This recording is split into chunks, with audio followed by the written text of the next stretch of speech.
नमस्कार बच्चों, आपका स्वागत है आपके इस YouTube channel AK study point पर। तो ध्यान दीजिएगा, आज मैं आपको क्लास 10th का NCERT चैप्टर 1 वास्तविक संख्या का थ्योरी यूक्लिड विभाजन एल्गोरिथम पढ़ाने वाला हूं। और इसके पहले हमने 2 वीडियो में बेसिक इसका बताया है, आप उसे जाके अच्छे से पहले देख लीजिएगा और आपका बेसिक तैयार हो जाएगा। उससे बहुत सारी बहुविकल्पी पेपर में आते हैं। तो ध्यान दीजिएगा, यूक्लिड विभाजन एल्गोरिथम में क्या होता है, 2 धनात्मक पूर्णांक a और b दिए रहने पर एक ऐसी अद्वितीय पूर्ण संख्याएं q और r विद्यमान है कि a बराबर होता है b क्यूब प्लस r, और जो है r का जो मान होता है लिखा है 0 less equal to r less b। r का मान 0 हो सकता है, देखो यहाँ इक्वल का साइन लगा, इक्वल मतलब बराबर हो सकता है, तो r का मान 0 हो सकता है और 0 से बड़ा हो सकता है और b से छोटा हो सकता है। इस बात को हम आपको सिद्ध कराने वाले हैं, दिखाने वाले। तो ध्यान से देखिएगा, मान लेते यहाँ पे कोई एक संख्या a है और उस संख्या में हम b से भाग दे रहे हैं और भाग देने के पश्चात q बार हमारा भाग जा रहा है और भाग जो जाएगा तो यहाँ पे आपका जो शेष बचेगा वो आपका r हो जाएगा। तो जिस संख्या में हम भाग देते हैं उसे हम भाज्य बोलते हैं, जिस संख्या में भाग दिया जाता है उसे भाज्य बोलते हैं, और जिस संख्या से भाग देते हैं उसे भाजक कहते हैं, और जितनी बार भाग जाता है उसे भागफल कहते हैं, और भाग देने के पश्चात जो शेष बचता है उसे हम शेष फल कहते हैं। तो ध्यान से देखिएगा, हमारी कोई संख्या a है जिसमें हम b से भाग दे रहे हैं और q बार भाग जा रहा है और r हमारा शेष फल आ रहा है। तो ये हमारा भाज्य होता है, हमारा भाजक होता है, हमारा भागफल होता है और हमारा शेष फल होता है। तो आप लोगों ने 6, 7, 8 में एक प्रमेय पढ़ा होगा, शेषफल प्रमेय पढ़ा होगा। उस शेषफल प्रमेय क्या होता है, ध्यान दीजिएगा, तो होता है भाज्य बराबर भाजक गुणे भागफल, भाजक गुणे भागफल धन शेष फल।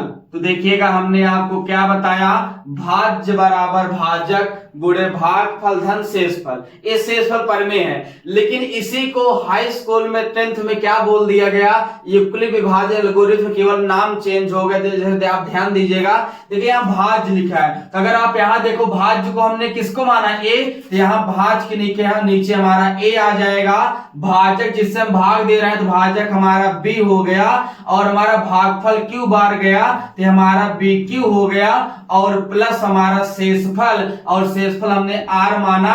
तो ध्यान दीजिएगा, इसी फार्मूले पर भाज्य बराबर भाजक गुणे भागफल धन शेषफल पे हमने सेट कर दिया। तो भाज्य हमारा a हो गया, भाजक हमारा b हो गया, भागफल हमारा q हो गया और शेषफल हमारा r हो गया। तो हमें क्या निकला, a बराबर bq प्लस r, जो हमें सिद्ध करना था। अब हम आपको ये बताएंगे कि r का मान 0 होता है, 0 से बड़ा होता है, b छोटा कैसे होता है। तो इसका हम एक एग्जांपल लेकर आपको सिखाते हैं। मान लेते हैं हमने माना b बराबर कोई वैल्यू 5 हमने मान लिया कि हमारी कोई वैल्यू b है और b बराबर हमने 5 मान लिया। जब b बराबर हमने 5 मान लिया तो देखेंगे हम r का क्या क्या मान आ सकता है। तो ध्यान देखिएगा, अगर हम जो है 5 को अगर हम 5 में भाग देंगे तो कितनी बार भाग जाएगा, 1 बार जाएगा, और 5 1 कम 5, शेषफल 0 आया। तो हमने देखा जब हमने 5 से 5 में भाग दिया तो हमारा शेषफल हमें कितना प्राप्त हुआ, 0 प्राप्त हुआ। फिर मान लेते हैं हम 5 से जो है 6 में भाग देते हैं, 6 भाग देते हैं, तो भी 1 बार भाग जाएगा, तो 5 1 कम 5, शेषफल 1 आएगा, तो शेषफल हमारा 1 आ गया। फिर हम मान लेते हैं 5 से भाग देते हैं 6 में, जो है 7 में भाग देते हैं, तो 5 1 कम 5, तो आप देखेंगे शेषफल 2 आया। और फिर मान लेते हैं हम 5 से भाग देते हैं 8 में, तो 5 1 कम 5, शेषफल हमारा 3 आया। और फिर मान लेते हैं हम 5 से भाग देते हैं 9 में, तो 5 1 कम 5 जो है शेषफल हमारा 4 आया। फिर अगली संख्या अगर आप ध्यान से देखिएगा तो 5 से अगर हम 9 के बाद अगर 10 लेते हैं तो 5 दूनी 10, हमारा शेषफल 0 आया। तो ध्यान से देखिएगा, शेषफल 0 से स्टार्ट हुआ था और फिर शेषफल 0 आया। इसी प्रकार अगर हम 11 में भाग देंगे तो फिर 5 दूना 10, शेषफल 1 आएगा। तो फिर 12 में भाग देंगे तो 5 दूना 10, फिर शेषफल 2 आएगा। मतलब यही शेषफल दोबारा रिपीट करेगा। तो यहां से अगर हमने देखिए, जब हम 5 में भाग दिए तो शेषफल 0 आया, 6 में भाग दिए तो 1 आया, 7 में 5 से भाग दिए 2 आया, 8 में 5 से भाग दिए 3 आया, 9 में 5 से भाग दिए 4 आया, और जब 10 में भाग दिए फिर आपका 0 आ गया। तो शेषफल 0 से प्रारंभ हुआ था, फिर 0 आके हमारा रिपीट कर गया। तब इसी तरह शेषफल रिपीट करता है। तो यहां से एक बात यह समझ में आया कि जब हमने b बराबर 5 लिया था तो r का मान 0 मिला, 1 मिला, 2 मिला, 3 मिला, 4 मिला।